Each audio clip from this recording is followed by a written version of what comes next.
During the course of our program, we will be bringing to you many varieties of music and other forms of entertainment. Some will be familiar to you, others will not. We hope you will enjoy all that you see and hear.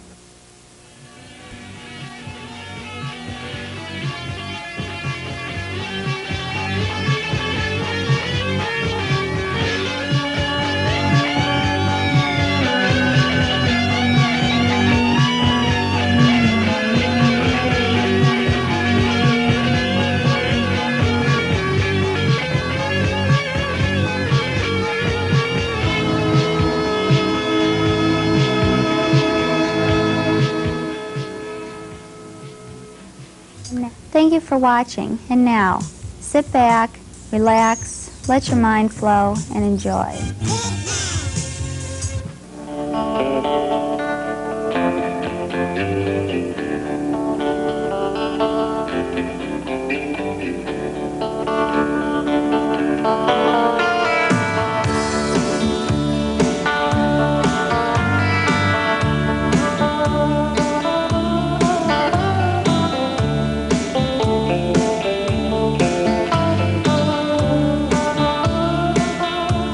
Spell is broken.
always had this idea of setting comedy to music. I'm not talking about parodies of other songs. I'm talking about original comedy material set to music, good music, danceable music, because there's no rule that says people have to dance to words about sex or death or breaking up a relationship. It could be also something humorous.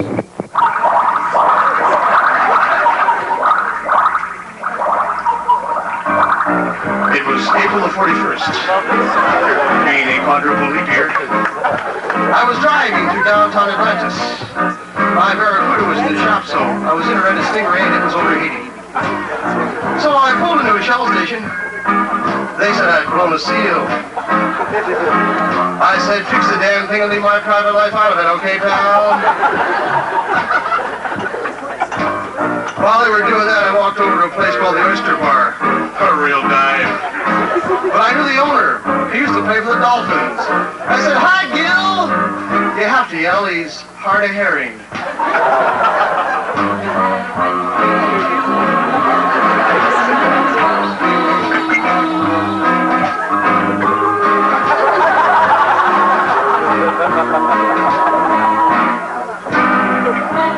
Gil was also down in his luck. Fact is, he was barely keeping his head below water. I bellied up to the sandbar. He poured me the usual rusty snail, hold the onion, shake and not stir. With a peanut butter and jellyfish sandwich on the side. Heavy on the Mako. I slipped him a fin. On purpose. I was feeling good. I even dropped a $1 in the box for Jerry's squids. Well, the place was crowded. We were packed in like sardines.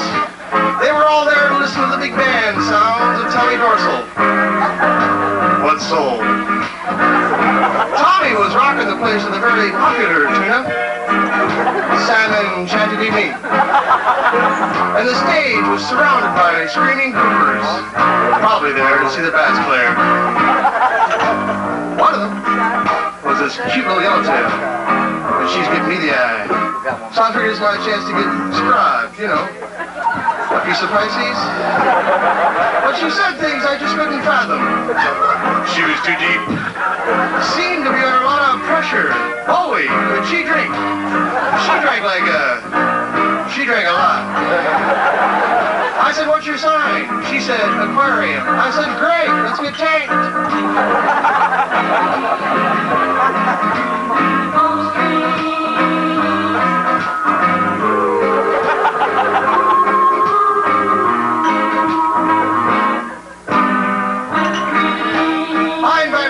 Place for old midnight bait. I said, come on, baby, you want to take it through my nose? She threw me that same old line. Not tonight. I got a haddock. And she wasn't kidding either, because in came the biggest, meanest looking haddock I'd ever seen come down the pike. He was covered with muscles. He came over to me, he said, listen, Shrimp, don't you come trolling around here. Or crab. This guy was steamed. I could see the anchor in his eyes. I turned to him, I said, abalone. You're just being shellfish. Well, I knew there was going to be trouble, and so did Gil, because he's already in the phone to the cods. The haddock hits me with a sucker punch. I catch him with a left hook. He eels over. It was a fluke. But there he was, lying on the deck as flat as a mackerel. Helpless. I said, forget the cods, Gil, this guy's gonna need a sturgeon.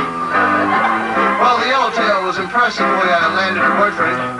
She came over to me, she said, hey, big boy, you're really a game fish. What's your name? I said, Marlin.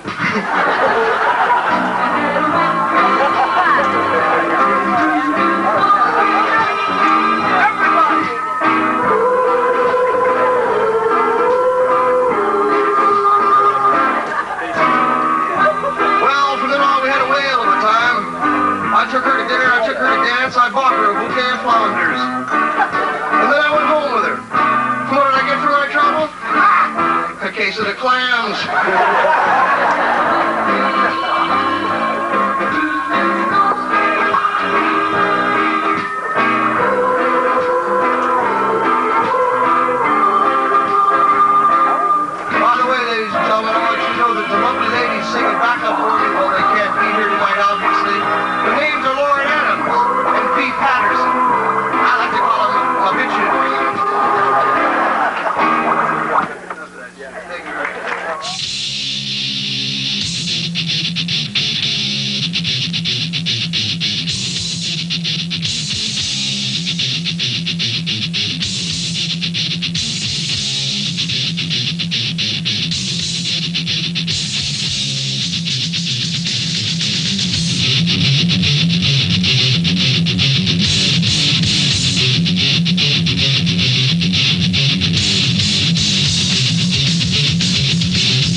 We have sitting here with us Eric Singer and Dave Spitz, both from Black Sabbath.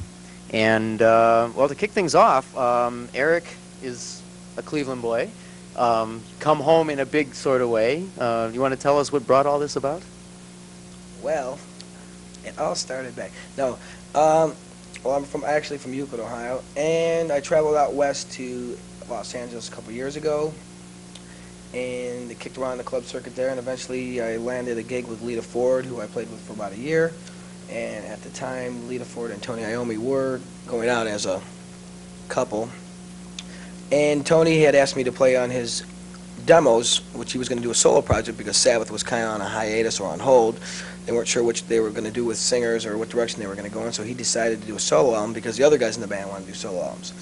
And he decided to use Lita Ford's rhythm section because we were at the time working on Lita's album doing demos. So what eventually became the Sabbath album was originally intended to be a solo album, and Tony liked the people we were working with, you know, Dave, myself, and they recruited Glenn Hughes to sing, and they decided to come out with it as a Sabbath album, and he wanted to put Sabbath back together because the other guys, I guess, were in pursuit of their solo careers. And voila. And then so he asked me to join the band officially, and that's where we're at right now. Okay, now, for a bass player, how did you come by a nickname like the Beast? How did I come by? Well, that's a long and involved story, but I will try to make it brief. Basically, the way I approach the instrument is quite bestial. You know, I go through strings like in half a set. I beat the hell out of the instrument, but it's not just like beating it because you're beating it. It's beating it because that's the style that I play. And anybody who would have to fill somebody like Geezer Butler, who is undoubtedly one of the finest and most influential bass players in rock history. He's always been a great influence on my style, and I'm sure on many other people's. Anybody who has to come in and play his lines on some of the older material would have to be somewhat bestial. And the Beast, I'm just a bestial person, you know, hair grows out of every pore and non-stop, you know, and I've garnered that nickname over the years, and it's followed me around, and everybody just calls me the Beast, and that's what I am. Okay. Ironically, I worked with my dad, who's a musician around town in Cleveland, and I played with him for 10 years on and off.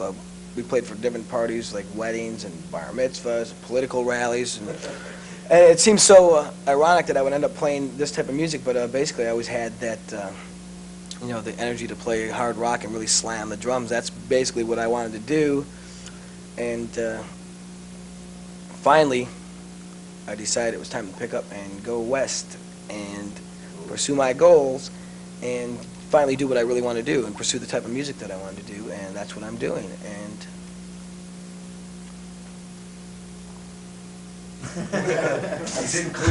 okay. We're going to be featuring Robert Jr. Lockwood in words and music, and well, why don't we jump right into it?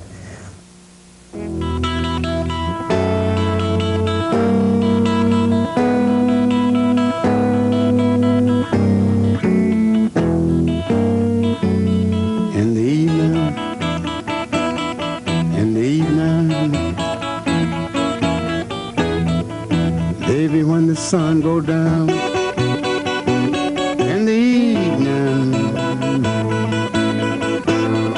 baby, when the sun go down, it's hard to tell, it's hard to tell, it's hard to tell when your loved one is not around, when the sun go down. Last night I laid sleeping, I was thinking to myself. Last night I laid sleeping, I was thinking to myself. It's hard to tell, it's hard to tell, it's hard to tell when your love is loving someone else, when the sun go down. Hey, hey, E-I-O.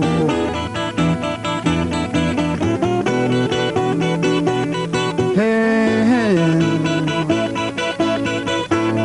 E-I-O.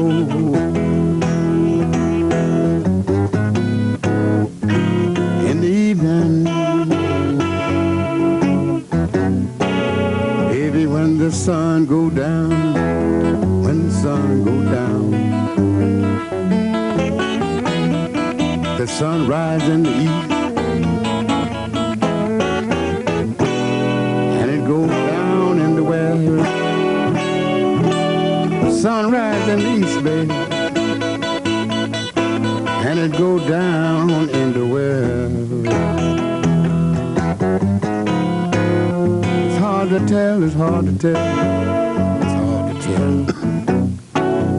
what one you love the best when the sun goes down. Goodbye, sweethearts and friends. Yes, I'm going away. I'll be back to see you some long, oh, long day. In the evening, baby, when the sun go down, when the sun go down.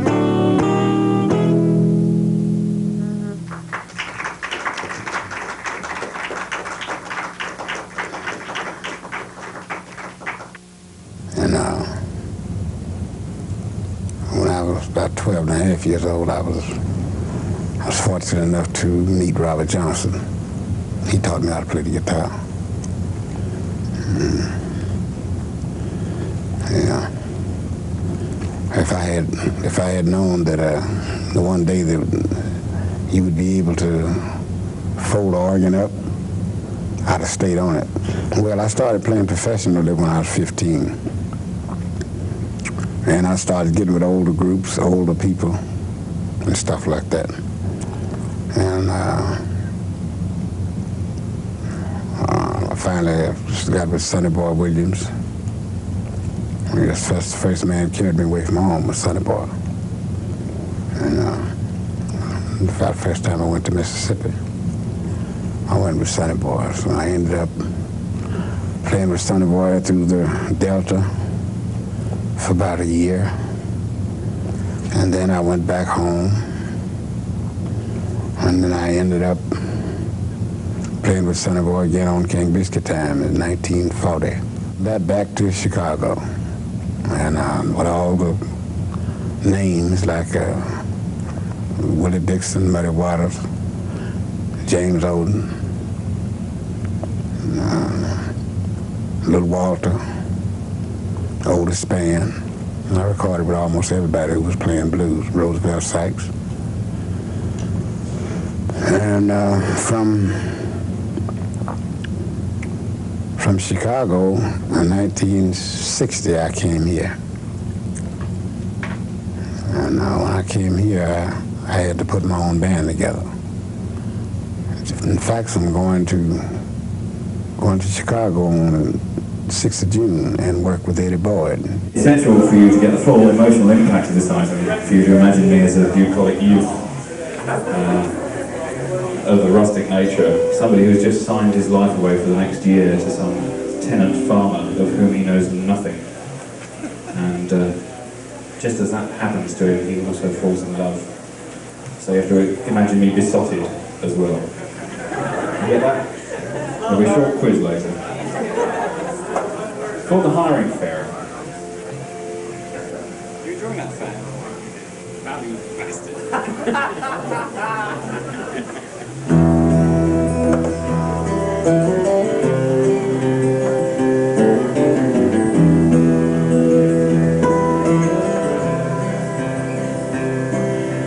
I went down to the hiring fair for to sell the labor.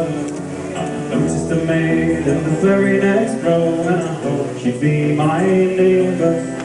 Imagine then my delight when the farmer picked a spade. Though I spoke not a word on the cards of the farm, a heartbeat in my throat.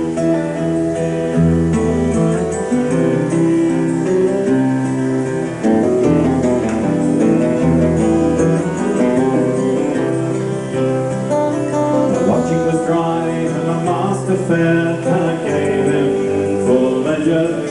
Like corn in the field, my true, for in his house was my treasure.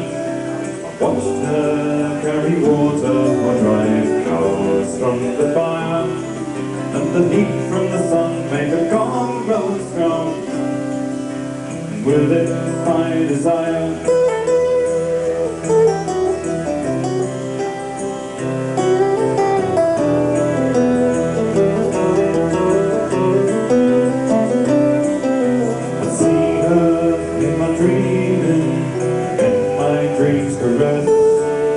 Her lips, her eyes, her dark brown hair, the curves beneath her dress. Hardest time came, the fight so heavy was our task. But the women and the men worked side by side, so I had her near at last.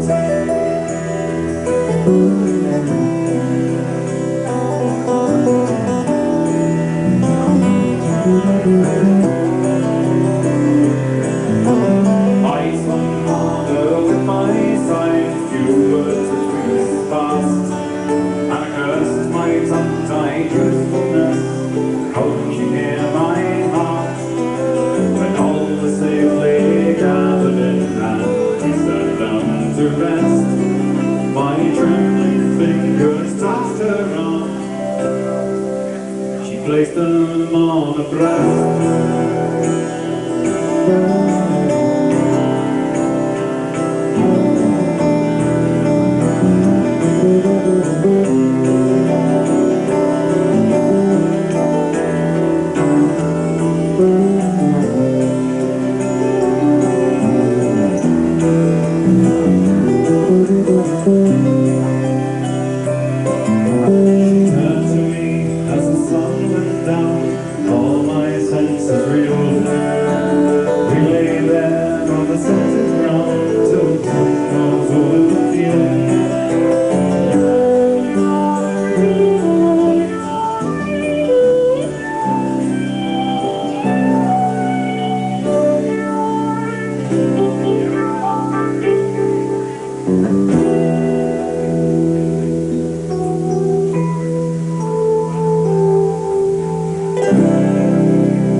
Hi, I'm Brian Setzer, and you're watching VidMag on channel.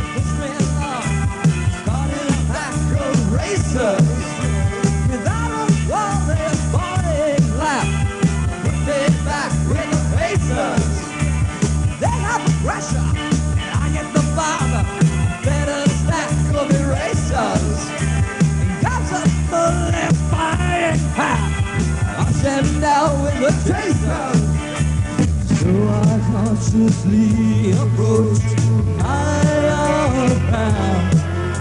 I'm stepping sideways in a parallelogram. I'm driving sideways down the highway of life. I'm driving sideways down the highway of life. I'm driving sideways down the highway of life.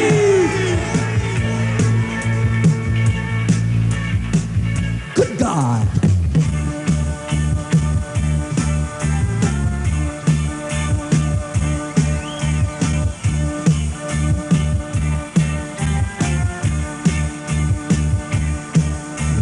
Right on my tires in a high-speed steeplechase, supercharged desire. Checking out the lookout into something that's higher. Time goes by quickly on the radar's early warning. I put my pedal to the metal. The man pulls up with his red lights are flashing. Tells me it's time to settle. So I cautiously approach higher ground. Stepping sideways in a parallelogram. I'm driving sideways down the highway of life. Driving sideways down the highway of life. Driving sideways down the highway of life.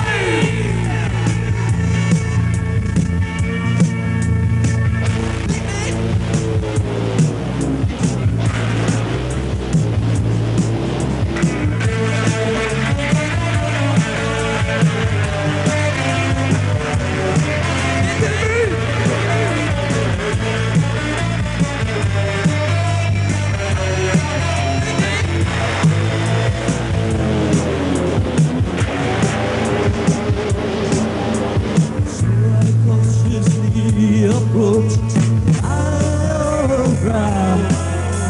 Stepping sideways in a parallelogram. Driving sideways down the highway of life.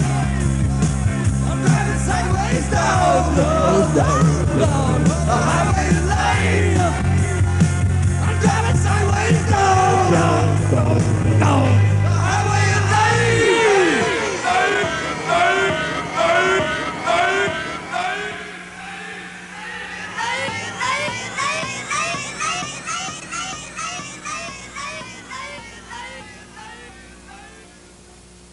I just started playing my own kind of brand of.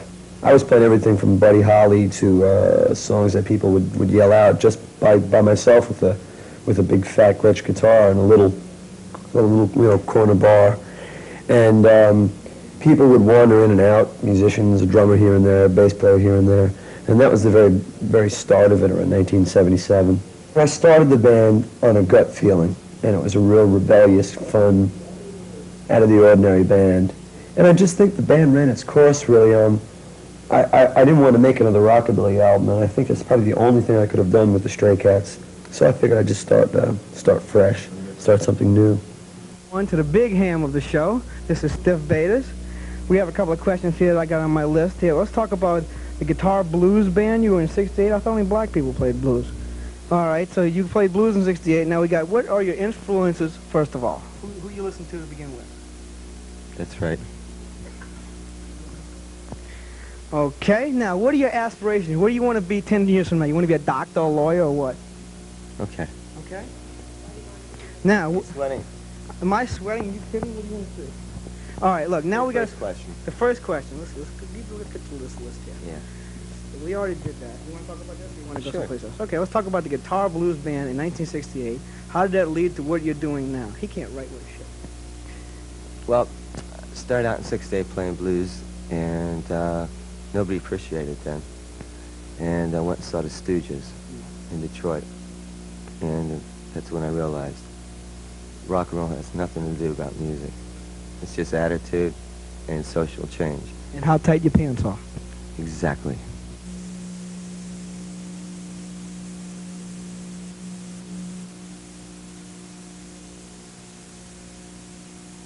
I just wanted to, I can't be there where y'all are, so just wanted to say I felt really terrible when I heard that what happened to him. He got hit by that car and passed away. And I was in Paris shortly after that and dedicated a song that I was doing anyway to him. And he was really trying to do something that was important to him, and I think he certainly lived a life worth living, and some of the stuff sounds real good that he did. Right about. Life. Whose life? Everybody but mine. Get arrested if I write about mine. He was always a real gentleman to me, and a very, very important person, a special person. So here to honor him in that vein. Thank you. See you later.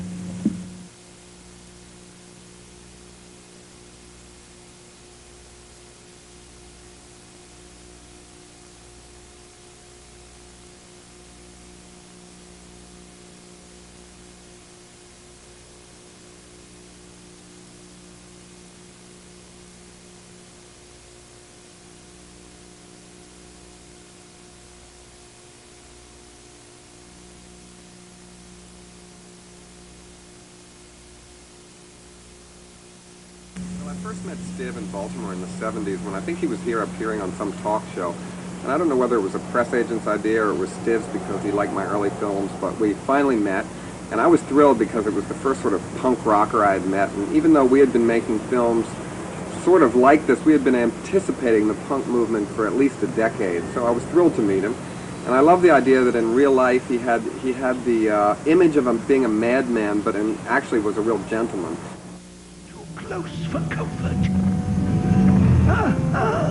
They're nearing a pink hole. There's a pink hole near here. Don't want to get near. Look out, the pink hole! No! We're losing power. I'm going to have to put her down. Cool, what a lovely pink. Especially you. Never mind the fashion notes. Look in the hole spotter's handbook. Holes, black holes, coal holes, ear holes, holes, pink. Effect on people landing in, 1, slight headache. 2, absorption by hole of foreign matter. I wonder what that means. It means, Penfold, we're stuck.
impersonation of buckwheat. Okay, yeah, you do. Okay, hit the. Okay, Steph. Now, why don't you give us that impression of buckwheat?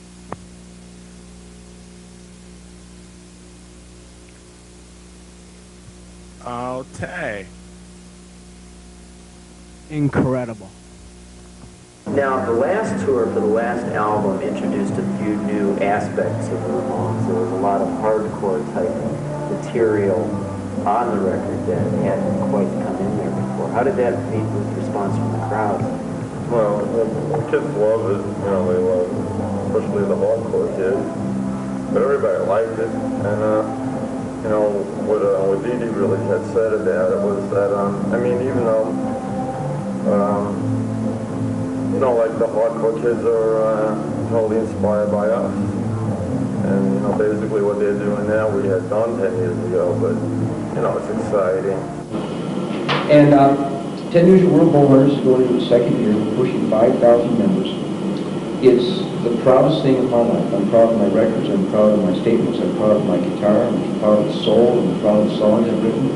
I'm proud of the maneuvers I have conducted. But I'm mostly proud of this magazine because it delivers not only the guts of what makes my guitar what it is, but it's what makes me and my appreciation for my family and that reciprocal thrust of life, what it is. We have soil, we have air, we have water, we have wildlife. We have ruined the soil, we have ruined the air, we have ruined the water, we have more wildlife than we have had in 100 years. Does somebody want us to stop? Kiss my ass. Hunting is conservation. Without hunting, there would be no animals. In Kenya, in 1970, there were 150,000 elephants. You with me? Got that figure in your mind? In defiance of hunters demanding conservation of this resource because they saw the growing herds decimating their habitat, biologists and scientists from around the country said, we must cull some elephants. That means kill. No, you can't kill the elephants. Let Mother Nature take its course. Now there are 7,000 left. We could have killed 10%, there'd still be 120,000 elephants there. But the kudu were gone, the zebra were gone, the gemsbok were gone, the nyala were gone, the impala were gone, the cheetah were gone, the lion were gone, the leopard were gone, the rhino were gone. They all went because they wanted to save the animals. That's not how it works. I'm getting pissed off here. Did you notice that? And now, ladies and gentlemen, boys and girls, it is those damn Yankees. Speaking of bow hunters, here they are. We're just going to do the ultimate bow hunters. It's whack, whack along, and mixed stack. Man, look at who you're talking to. This guy's all dressed up for a rock show or something. Or something. It's the singer, not the thong. $1 per phone call. Okay. And now, if damn Yankees would all introduce yourselves. This is Tommy Shaw. This is Michael Carvalone from Cleveland. This is Jack Blake. I'm not from Cleveland. He's not from Cleveland, but he wants to be. I've never been to Cleveland. I've been here many times. We're finding things in ourselves that weren't there before, you know, that hadn't really been exposed before. We all have. Thank you very much. You're old. Oh, God. Blatant self-promotion. If we stand up and put our back on camera, our shirts fell off 10. New commercial, yes. The truth is, we've been pretty much doing this since it started. We haven't had that much time to even see what we do yet. The other day, Ted said to me, he said, man, he sat in the room in the dressing room and said, that wasn't, does it feel like we've been on, doesn't it just feel like we've been on tour and making records for 2 years? And we have. Yeah. It's like, God, do we get a break or something? What I predicated that with, though, was important, is that I said it's a good thing that when we're off stage, we have the wherewithal to decide to take a break. Yeah. Because when we're on stage, it's so much fun, we would play and tour till we die. We die. Yeah. We just would drop dead. And we, you know, it's just lucky that we have people or ourselves enough to say, look, enough, we need a little break. Otherwise, we just keep saying, actually, Michael constantly goes,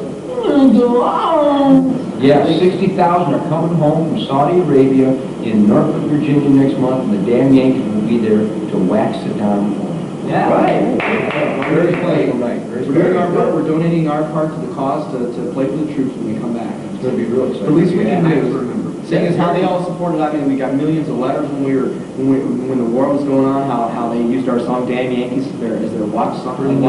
Great. That's great. The first cannon that was fired against Iraq. The first howitzer was fired. It has "Damn Yankees" written all over the barrel. It's going I saw that on CNN. Yeah. I saw that on CNN. It's unbelievable, man. So we're going to do our part to play for those suckers. That's we're going to excellent. kick their ass. Speaking of which, why don't you tell us about the little segment that we're going to see out there on stage? We sound like a bunch of damn Yankees, a bunch of American rhythm and blues rock and roll guys. And it also goes with our individual beliefs that this country is the greatest country in the world. The whole world sucks, but America sucks a whole lot less than the rest of them. And to know that we've got the connection with the name Damn Yankees, because the rest of the world thinks that every American is a damn Yankee. And that's special to us, because we like to think that, yeah, okay, we'll represent America's band. And we really do. And the troops over in Saudi Arabia really supported that and really reinforced that because they wrote us a lot about it. And we will do anything we can to show our support for them. So tonight, those guys did. So tonight, as we do every night, visit from our good friend Saddam Hussein. Saddam Hussein shows up every night. 10-foot high a big 10-foot effigy. It's an exact replica of it. He shows up at the end of Jack Lago's song Night Ranger, You Can Still Rock America, because you can. And Gomer gets up there, and I get out my trusty bow and arrow. Jack fetches my bow, and he says, "What do you think you might do with this?" And of course, I he does the damage. And there will be no young Saddam. You've never heard an audience respond. Ever. I mean, doesn't anyone wouldn't every person in America want to take a bow and arrow and shoot an arrow in Saddam Hussein's nuts? I mean, please, Absolutely. I ask you, I'll leave it to you. Wouldn't you like to do the Ladies and gentlemen, he whacks him and he stabs. There you go.